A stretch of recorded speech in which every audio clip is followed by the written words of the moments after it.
টঙ্গীর ইস্তেমা মাঠে সাতপন্থী ও জুবাইরপন্থীদের দুই গ্রুপের সংঘর্ষে 4 জন নিহত হয়েছে। সাংবাদিকদেরকে তথ্য দিয়েছেন স্বরাষ্ট্র উপদেষ্টা জাহাঙ্গীর আলম। গাজীপুরের টঙ্গীতে বিশ্ব ইস্তেমা মাঠের নিয়ন্ত্রণ নিয়ে দুই গ্রুপের সংঘর্ষে 4 জন নিহত ও 50 জন আহত হয়েছেন বলে জানিয়েছেন স্বরাষ্ট্র উপদেষ্টা লেফটেন্যান্ট জেনারেল অবসরপ্রাপ্ত জাহাঙ্গীর আলম।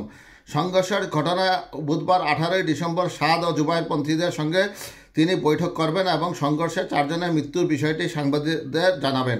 স্বরাষ্ট্র উপদেষ্টা বলেন, আমি প্রথমেই গভীর শ্রদ্ধার সঙ্গে স্মরণ করছি আমাদের যে 4 জন ভাই গত রাতে শহীদ হয়েছেন, আল্লাহ যেন তাদের বেহেশত নসিব করেন, আর যারা আহত হয়েছেন তারা যেন তাড়াতাড়ি সুস্থ হয়ে ওঠেন। তাদের সুচিকিৎসার জন্য যদি কোনো ব্যবস্থা নিতে হয় আমরা অবশ্যই সাহায্য করব। সাতপন্থীরা বিশ্ব ইস্তেমায় অংশ নিতে পারবেন কিনা এমন প্রশ্নের উত্তরে উপদেষ্টা বলেন, তারা দুই পক্ষ যদি আলোচনা করে সমাধান করতে পারে তাহলে সাতপন্থীরা বিশ্ব ইস্তেমায় অংশ নিতে পারবেন। ইস্তেমার তারিখ সরকার বাতিল করেনি, তারা আলোচনা করুক।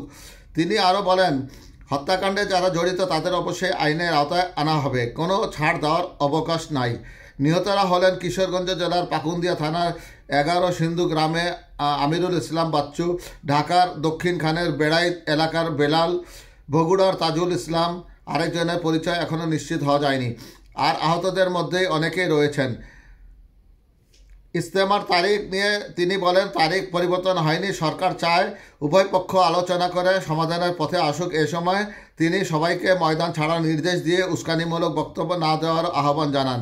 তিনি বলেন, বিশ্ব ইস্তেমার মাঠ দখল নিয়ে সংঘর্ষে নিহতদের ঘটনায় মামলার পর প্রকৃত দোষীদের গ্রেপ্তার করা হবে।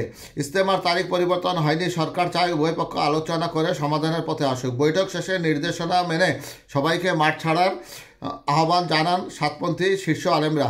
এদিকে পরবর্তী নির্দেশ না দেওয়া পর্যন্ত উত্তর আবদুল্লাপুর ও আশেপাশের এলাকায় সভা সমাবেশ নিষিদ্ধ ঘোষণা করেছে ঢাকা মহানগর পুলিশ।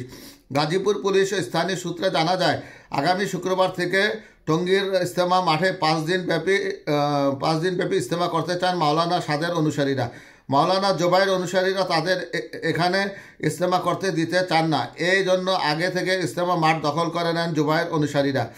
এ নিয়ে কয়েকদিন ধরেই দুপক্ষের উত্তেজনা বিরাজ করছিল। মঙ্গলবার দিবাগত রাত 3টার দিকে সাতপন্থীরা তুরাগ নদীর পশ্চিম তীর থেকে কামারপাড়া ব্রিজ সহ বিভিন্ন রাস্তা দিয়ে ইস্তেমা ময়দানে প্রবেশ করতে থাকে। এই সময় ময়দানের ভিতর থেকে জোবাইরপন্থীরা ইটপাটকেল নিক্ষেপ করে। জবাবে সাতপন্থীরা পাল্টা হামলা চালায়। এক পর্যায়ে সাতপন্থীরা ময়দানে প্রবেশ করলে উভয় পক্ষের মধ্যে সংঘর্ষ হয় এবং 4 জন নিহত হয়।